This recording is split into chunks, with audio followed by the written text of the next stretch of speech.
Hello, my dear students. Welcome in this class. मेरे प्रिय छात्रों, घर की याद का 2 एपिसोड हम लोगों ने अभी तक पढ़ा है। उसमें हम लोगों ने ये जाना कि कवि भवानी प्रसाद मिश्र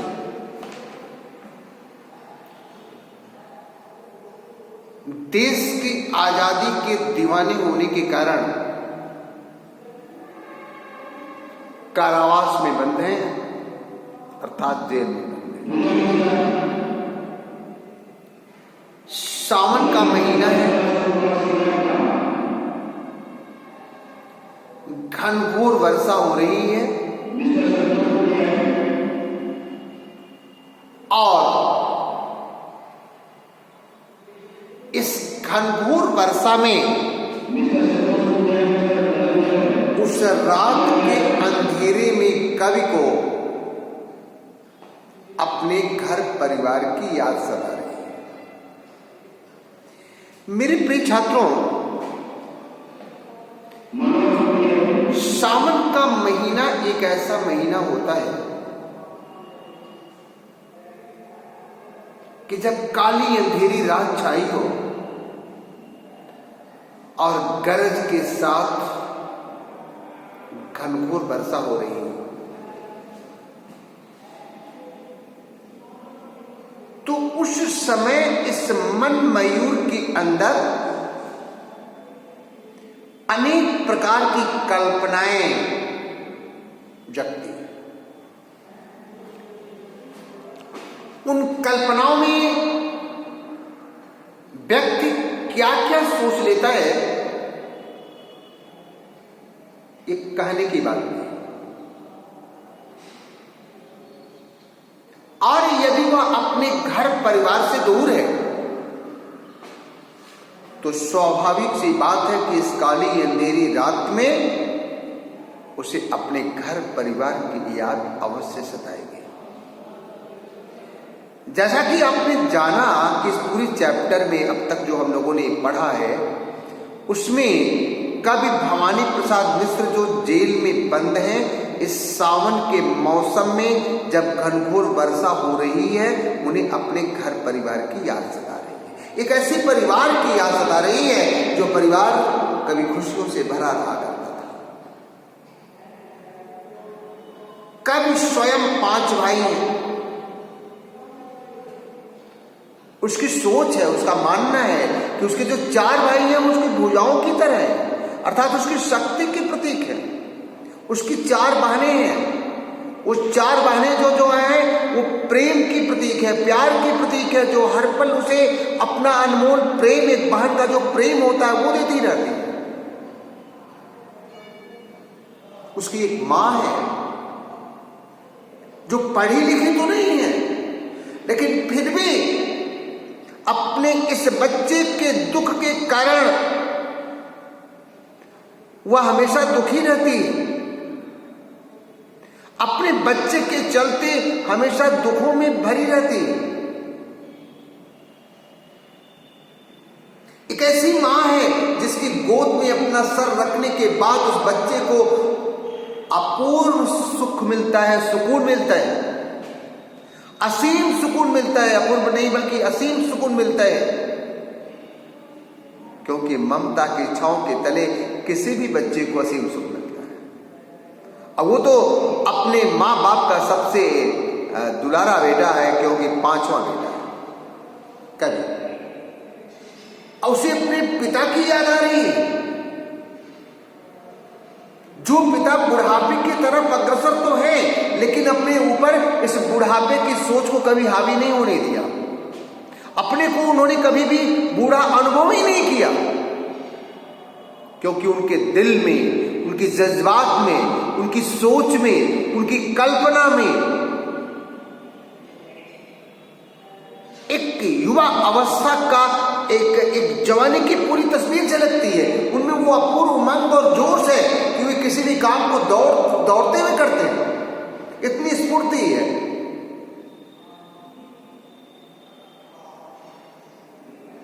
ऐसे पिता जब अपनी दैनिक दिनचर्या करने के बाद अपने छत से नीचे उतरते हैं तो अपने इस 5वें बच्चे को न पा करके उनकी आंखों से आंसुओं की धारा बहती है। ये बात कभी सोच रहा है? तो अब तक हम लोगों ने इसी बात पर गौर किया था, इसी बात को जाना था। अब आइए, अब आप अपने आज के जो 3 प्रश्न हैं, इन 3 प्रश्नों पर आज हम लोग चर्चा कर लें, जिसको हम लोगों ने अब तक पढ़ लिया है। पहला क्वेश्चन यह है कि पानी के रात भर गिरने और प्राण मन के घिरने में आपस में संबंध क्या है? पानी के रात भर गिरने और प्राण मन घिरने का पारस्परिक संबंध क्या है? यदि ये प्रश्न आपके प्रश्न पत्र में आ जाए तो इसका जवाब क्या लिखोगे? तो आपका जवाब होगा, ध्यान देना, कि कवि कारावास में बंधे, सावन का महीना है, काली अंधेरी रात में घनघोर वर्षा हो रही है। जब भी घनघोर वर्षा होती है, आकाश में बिजली चमकती है, तो मन मयूर में भी अनेक प्रकार की कल्पनाएं समावेश करती हैं, अनेक प्रकार की कल्पनाएं उपजती हैं। कवि का मन भी अपने घर परिवार की याद से घिरा हुआ है। कवि के मन में अपने परिवार की याद आ रही है।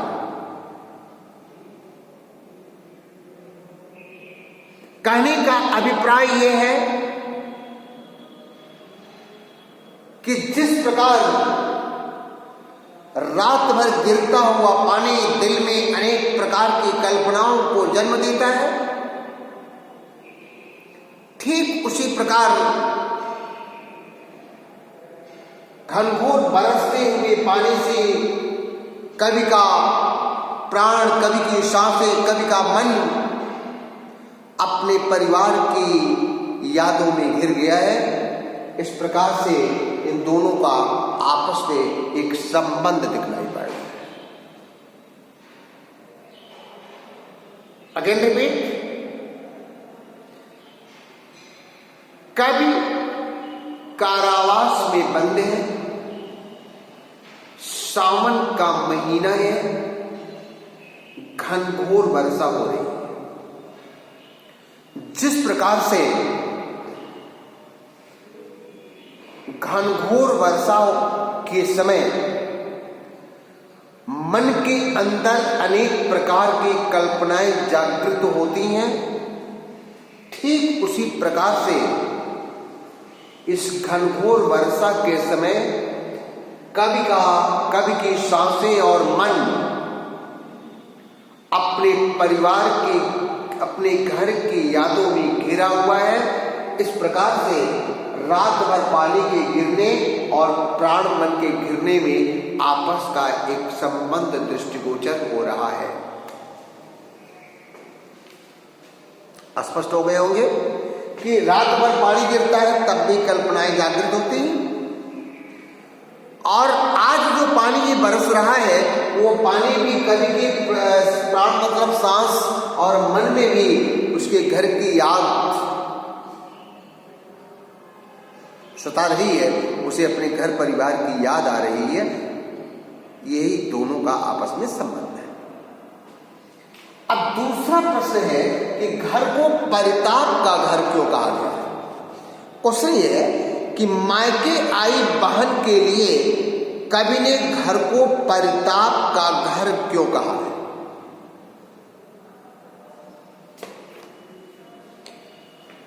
इस क्वेश्चन का जवाब ये है कि देखो बच्चों, किसी भी घर की खुशियां कब सही रूप में होती है तब जब घर परिवार का हर सदस्य खुशहाल, सब लोग एक साथ खुशियों से रह रहे हैं। लेकिन घर परिवार का कोई भी सदस्य यदि किसी प्रकार का कष्ट झेल रहा है तो स्वाभाविक सी बात है कि ऐसी बेला में परिवार के सभी सदस्य दुखी रहेंगे।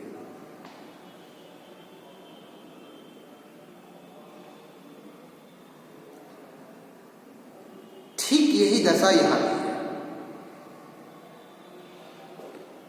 सावन की खुशियां मनाने के लिए घर परिवार के सारे सदस्य इकट्ठा हो रहे हैं। कवि की बहन भी अपनी ससुराल से मायके सावन के झूले झूलने और भाई की कलाई पर राखी बांधने के लिए आई।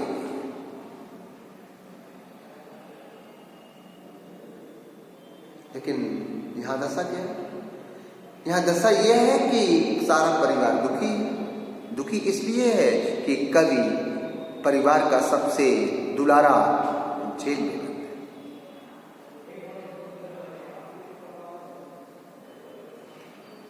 तो यदि वो जेल में बंद है तो आप भला सोचो कि क्या उस परिवार में खुशियां रह गई? नहीं, वो खुशियों का घर आंगन आज दुखों का घर आंगन बन गया है। जवाब क्या होगा? क्वेश्चन है आपका कि मायके आई बहन के लिए कवि ने घर को परिताप का घर क्यों कहा है? जवाब होगा कि घर का कोई भी सदस्य यदि घर परिवार से दूर है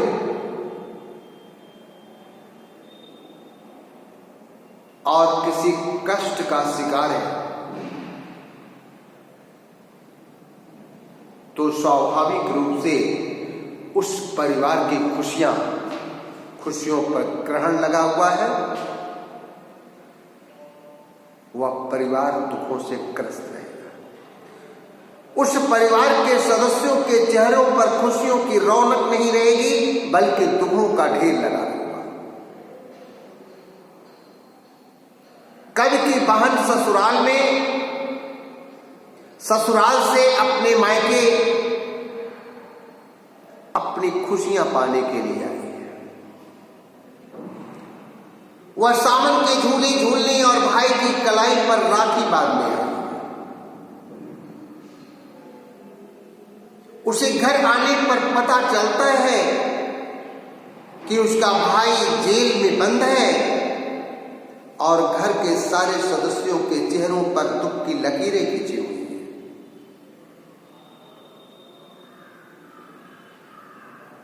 इसी कारण वह खुशियों का घर आज दुखों का घर लग रहा है।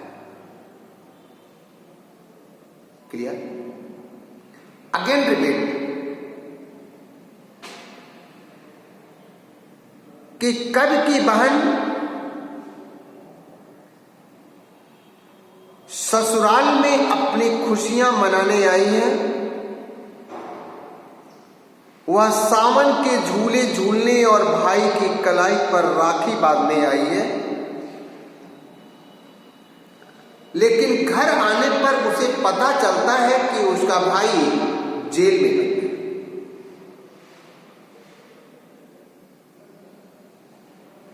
इस कारण घर परिवार के प्रत्येक सदस्य के चेहरे पर दुख का भाव छाया है। दुख की लकीरें खींची है। इसी कारण वह घर दुखों का घर लग रहा है। ये एक अच्छा और सुंदर सा जवाब आपका होगा। और तीसरा प्रश्न ये है कि कवि ने अपने पिता का क्या व्यक्तित्व खींचा है, घर की याद कविता के आधार पर उसको चित्रांकित कीजिए। आपका जवाब होगा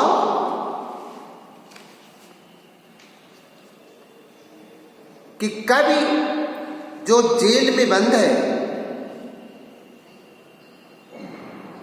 अपने पिता की याद करते हुए लिख रहा है कि उसके पिता उसकी याद कर करके आंसू बहा रहे होंगे। मेरे पिता ने अपने जीवन में, अब तक के जीवन में कभी बुढ़ापे का अनुभव नहीं किया। उन्होंने बुढ़ापे को अपने ऊपर हावी नहीं होने दिया। वे आज भी अपने को युवा महसूस करते हैं और किसी भी काम को दौड़ लगाकर करते हैं, अर्थात उनके दिल में अपूर्व उमंग और उत्साह का भाव हर पल भरा रहता है।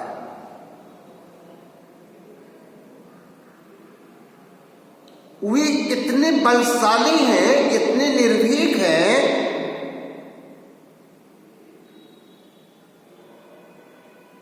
कि मौत को सामने देखकर भी डरते नहीं। किसी भी काम को करने से जी नहीं चुराते। युवा वर्ग की तरह हर पल हंसते और खिलखिलाते रहते हैं।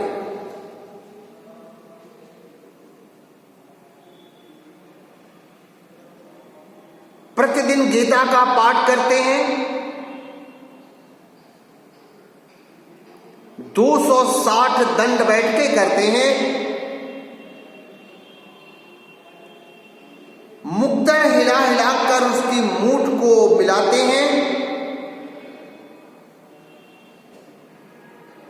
एक तरीके से मेरे पिता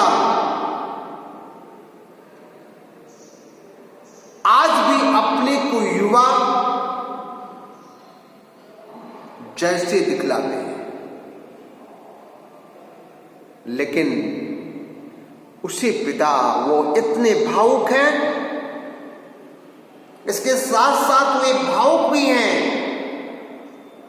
और अपने दैनिक कामों से निवृत्त होने के बाद जब घर परिवार के बीच पहुंचते हैं तो उसमें हम पांचवें को न पाकर, अर्थात मुझे न पाकर के उनकी आंखों से आंसुओं की झड़ी बहने लगती है।